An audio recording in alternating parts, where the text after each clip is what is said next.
வணக்கம். புதுச்சேரி சுற்றுலாத்துறை சார்பில் நடந்த பொங்கல் விழாவில் கடற்கரை சாலையில் மாட்டு வண்டி ஊர்வலத்தை அமைச்சர் லட்சுமி நாராயணன் துவக்கி வைத்தார். புதுச்சேரி அரசின் சுற்றுலாத்துறை சார்பில் சுற்றுலா பொங்கல் விழா கடற்கரை காந்தி திடலில் நடைபெற்றது. இதில் இசை, நடன நிகழ்ச்சி, மேஜிக் ஷோ ஆகியவை நடந்தன. நடன நிகழ்ச்சியில் சுற்றுலா வந்த அமெரிக்க நாட்டின் இளம் பெண் ஒருவர் இணைந்து ரஞ்சிதமே பாடலுக்கு ஆடி அசத்தினார். அவருக்கு கைத்தட்டி அனைவரும் பாராட்டு தெரிவித்தனர். நிகழ்ச்சியை சுற்றுலா பயணிகள், பொதுமக்கள் பலர் ஏராளமானோர் கண்டு ரசித்தனர். முன்னதாக கடற்கரை சாலை காந்தி சிலை எதிரே மாட்டு வண்டிகளின் ஊர்வலத்தை சுற்றுலாத்துறை அமைச்சர் லட்சுமி நாராயணன் கொடியசைத்து துவக்கி வைத்தார். இந்நிகழ்ச்சியில் துறை இயக்குனர் தமிழ்ச்செல்வன் மற்றும் அதிகாரிகள் கலந்து கொண்டனர்.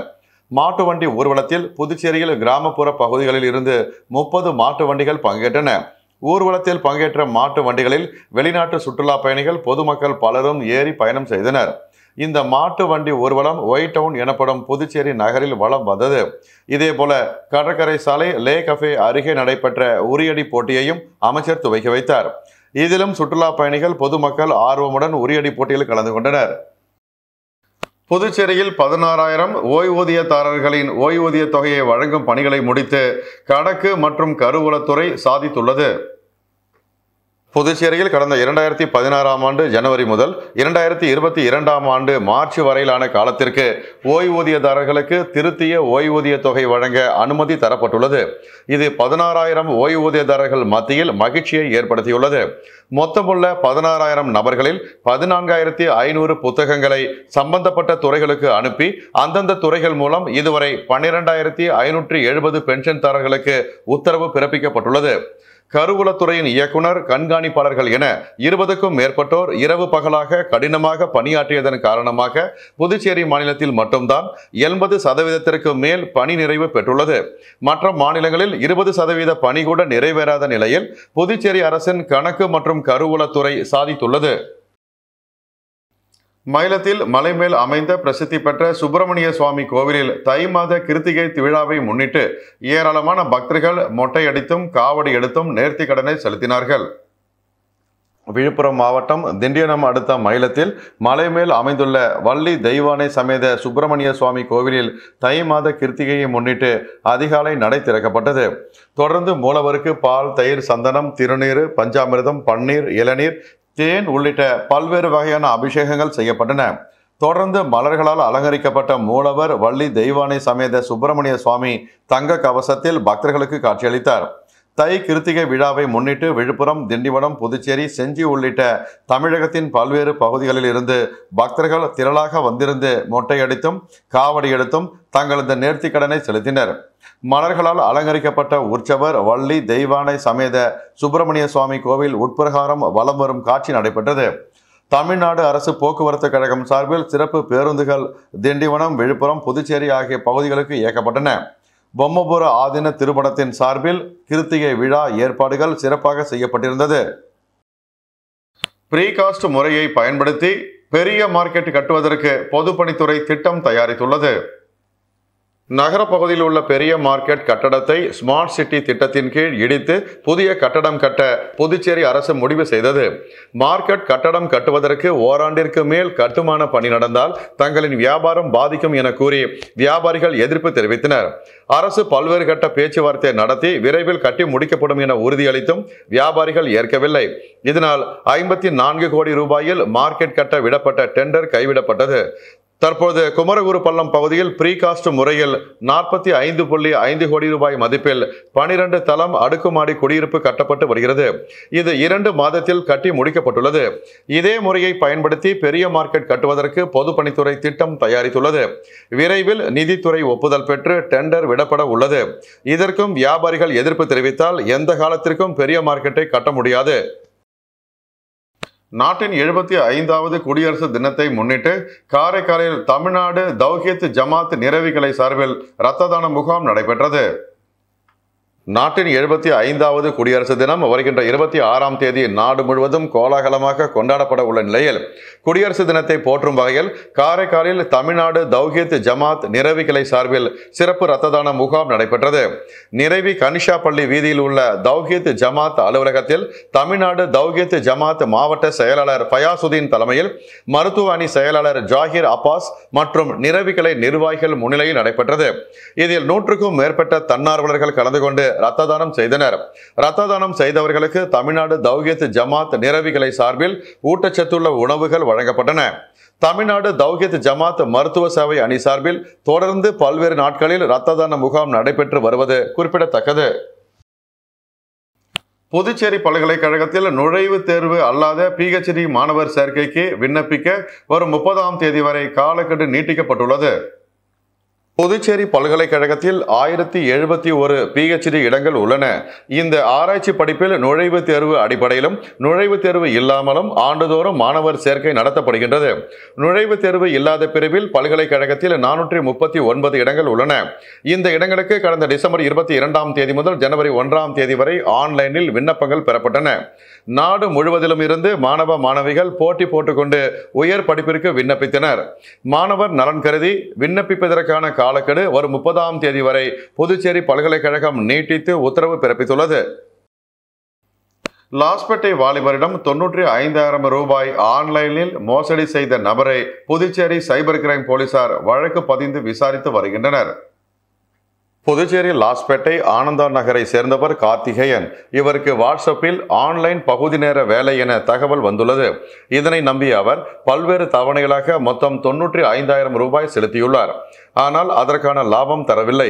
செலுத்திய பணமும் திரும்ப தரவில்லை. அதன் பிறகே அவருக்கு தான் ஏமாற்றப்பட்டது தெரிய வந்தது. இது குறித்து கார்த்திகேயன் புதுச்சேரி சைபர் கிரைம் காவல் நிலையத்தில் புகார் அளித்துள்ளார். அதன் பெயரில் போலீசார் வழக்கு பதிந்து விசாரித்து வருகின்றனர். புதுச்சேரி பல்கலைக்கழகத்தில் நாளை நடக்க இருந்த செமஸ்டர் தேர்வு வருகின்ற 25 மற்றும் 30ஆம் தேதி நடக்க உள்ளதாக அறிவிக்கப்பட்டுள்ளது.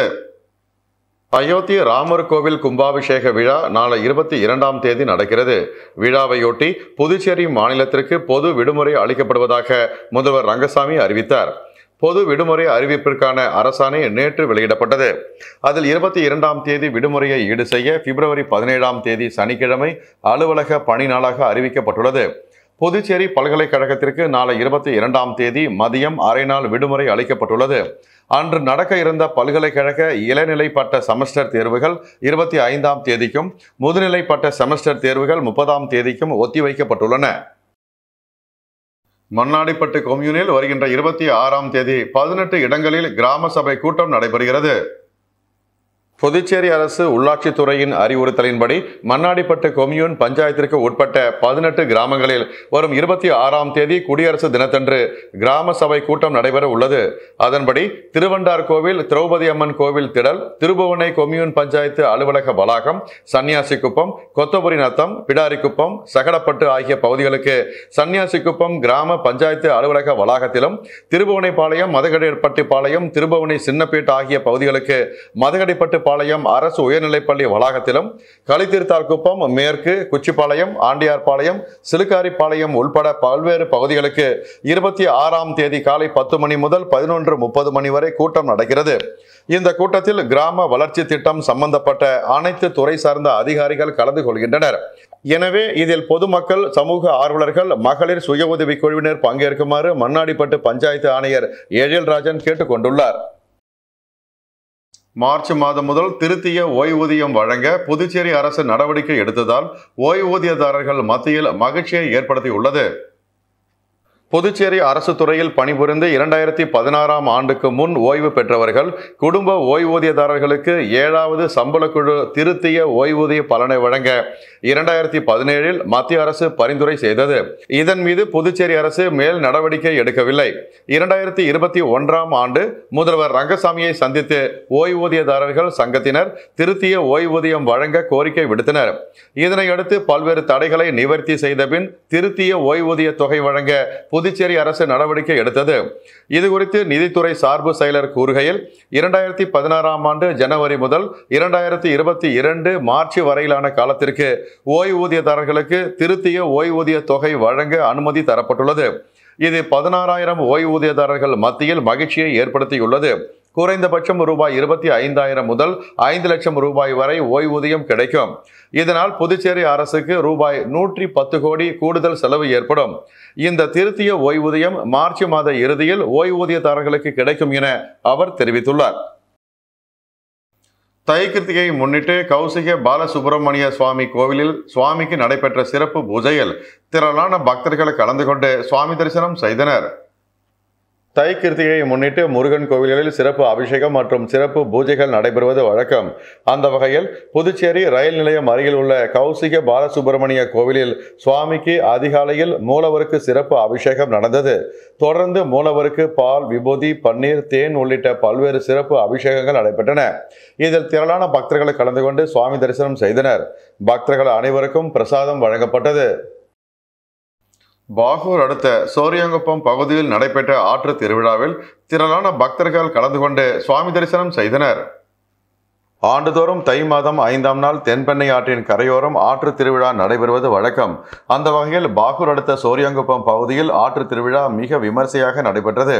இந்நிகழ்ச்சியில் பாகூர் பூலோக மாரியம்மன், பாகூர் மூலநாதர் திருப்பனாம்பாக்கம் முத்துமாரியம்மன், சோரியாங்குப்பம் செடல் செங்கழிநீரம்மன், குருவிநத்தம் முத்துமாரியம்மன் உள்ளிட்ட கோவில்களின் உற்சவ மூர்த்திகள் ஊர்வலமாக கொண்டுவரப்பட்டு தென்பெண்ணை ஆற்றில் தீர்த்தவாரி நடைபெற்று ஆற்றங்கரையில் வரிசையாக நிறுத்தப்பட்டு பக்தர்களுக்கு காட்சியளித்தனர்.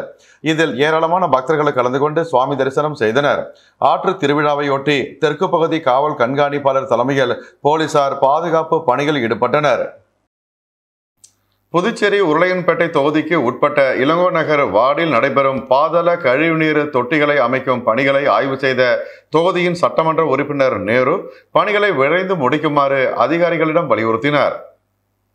புதுச்சேரி உருளையன்பேட்டை தொகுதிக்கு உட்பட்ட இளங்கோ நகர் வார்டு பகுதியான சாந்தி நகர், எல்லையம்மன் கோவில் வீதி, ஜான்சி வீதி, கண்ணகி வீதி, குபேர் வீதி போன்ற பகுதிகளில் அடிக்கடி பாதாள கழிவு தொட்டிகளில் ஏற்படும் அடைப்புகளை சரிசெய்து புதிய பாதாள கழிவுநீர் குழாய்கள் அமைத்தல் மற்றும் பாதாள கழிவுநீர் தொட்டிகள் அமைக்கும் பணிகள் மேற்கொள்ளும் பணியினை தொகுதி எம்எல்ஏ நேரு ஆய்வு செய்தார். ஆய்வின் போது பாதாள கழிவுநீர் தொட்டிகளில் ஏற்படும் அடைப்புகளை உடனுக்குடன் சரி செய்தல் மற்றும் புதியதாக மேற்கொள்ளும் பணிகளை விரைந்து முடிக்குமாறு அதிகாரிகளிடம் வலியுறுத்தினார். மேலும் ஆய்வின் போது புதுச்சேரி நகராட்சி உதவி பொறியாளர் நமச்சிவாயம், பொதுப்பணித்துறை கழிவுநீர் உட்கோட்ட பிரிவு இளநிலை பொறியாளர் ஜெயபால் மற்றும் மனிதநேய மக்கள் சேவை இயக்க நிர்வாகிகள் உட்பட பலர் உடனிருந்தனர். புதுச்சேரி பாண்டி மெரினா கடற்கரையில் வேல்ராம்பட்டு பகுதியை சேர்ந்த வாலிபர் கடலில் குளித்தபோது ஆலையில் இழுத்துச் செல்லப்பட்டு உயிரிழந்தார். புதுச்சேரி வேல்ராம்பட்டு பகுதியை சேர்ந்தவர் ஜெகதீஷ். இவர் பெத்திசெமினார் பள்ளியில் 11ஆம் வகுப்பு படித்து வருகிறார். இந்நிலையில் இவர் புதுச்சேரி பாண்டி மெரினா கடலில் குளித்துக் கொண்டிருந்த பொழுது ராட்சத அலை இழுத்துச் சென்றதில் உயிரிழந்தார். இத்துடன் செய்திகள் நிறைவடைந்தன. வணக்கம்.